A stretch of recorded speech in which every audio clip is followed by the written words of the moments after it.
So in Ezekiel 38 and 39 is always read with Zechariah 12:14 because they believe these events will happen at this time some year.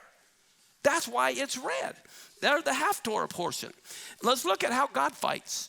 In Ezekiel 38, 19 through 22, he says, in my jealousy and in the fire of my wrath, and that day there will be a great shaking in the land of Israel. I tell you what, I believe it's in, look at what it says. It goes on, and it says how the fowls of heaven and the beasts of the field and all the creepy crawlers and all the men on the face of the earth are going to shake at my presence. The mountains will be thrown down. The steep places will fall. Every wall will fall to the ground. Now, I'm telling you, if that happens, like I think during Sukkot, you better be in your sukkah, not in the top floor of your high-rise. Now, during Sukkot, the meals are always eaten outside, okay? And look at this in Ezekiel 39. He's going to assemble every feathered fowl to come and to eat. It's time for a meal. And during Sukkot, the meals are eaten outside.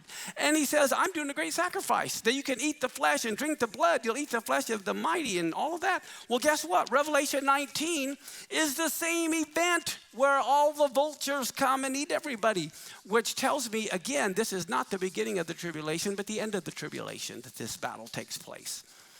And then in Zechariah 14, he's going to gather all the nations to battle. Now, here's something that I was researching just last night that I said, I got to just add this real quick. This is the very week we're supposed to be what? Then how in the world come does God cause all of the horrible things to happen this week? Why does all the walls fall to the ground and the vultures come and everybody dies? And he's practicing. He's having us practice being joyful during the same time frame that'll be the worst time in all of history. Why? Okay? Why read these verses, the Haftorah portions of Ezekiel 38, 39, Zechariah 14, during the time we're supposed to be happy? Why are those verses not read at Passover? How come they're not read during Pentecost? Why? We are about to enter the defining moment of all of human history. Following the nation's evil attempt to eradicate Israel, Sukkot is really a test of faith. Only those capable of placing all their faith in God will have a future on this earth. What some might call freedom and pursuit of happiness is really the exact opposite of the joy of Sukkot. We find our happiness in totally just pleasing ourselves, and happiness is totally different really from true joy.